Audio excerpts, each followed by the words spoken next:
5 years. And he could sense my worry. And he turned to me and he looked me in the eye and he said, "You don't have anything to worry about. I'm going to take care of you just like you were my brother." It was the most touching thing that anyone has ever said to me, any health professional. And I am a health professional. And I know he meant it as though I were his blood brother as opposed to his black brother. And that's the way he was. And I felt, yes, he is going to take care of me. And I just could not believe it when I got the news. He was a wonderful man. And I firmly believe that I stand before you here today, as I said, in large part due to him.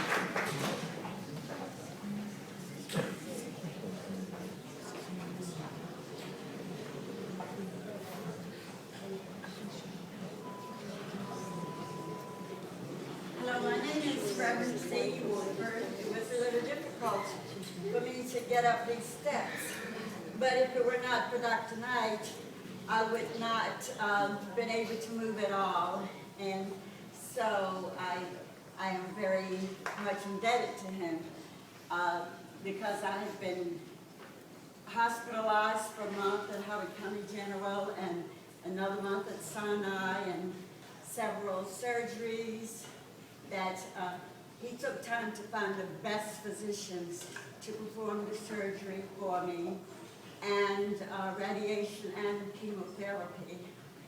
And even though I had been in a wheelchair, he would say to me, "Reverend Wilford, I want to see you dance."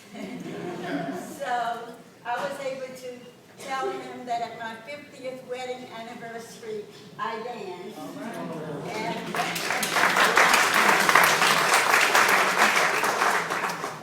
And then briefly I'd like to share a story about how we exchanged our spiritual ideas about our spiritual journey.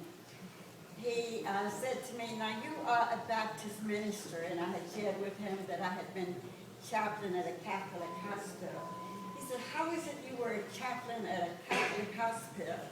And I told him about my ideas about my interfaith journey. And then he shared his ideas about how open-minded he was on his journey. He had been an altar boy back in Ghana, but like me, he was not limited by what religion he was. He reached out to people of all faiths, all cultures, all ethnicities.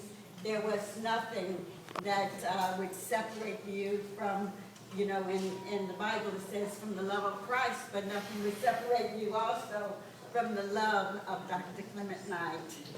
So I just want to say that my whole family loved him. He enabled us such that we could speak up about my disease, and he answered all of our questions. In fact, on the last visit we saw him a week before he passed away, he asked my daughter if she had any questions, and although she usually came with a long list of questions, she said, "Dr. Knight, you have answered all of my questions."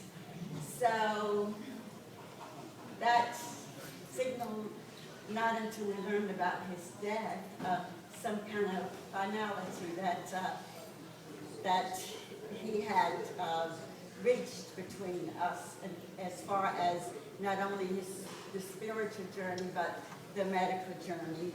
And there are a number of members of my church who are also his patients. I see them here today, and we share stories about Dr. Knight, and that's what keeps us going. And I see Mrs. Knight here, and I want to just extend our love and comfort to you, and hope and pray that the stories that we have about Dr. Knight and our memories about him will also help you along your journey from this mourning that you have, mourning his loss, to a time of joy in your life again. God bless.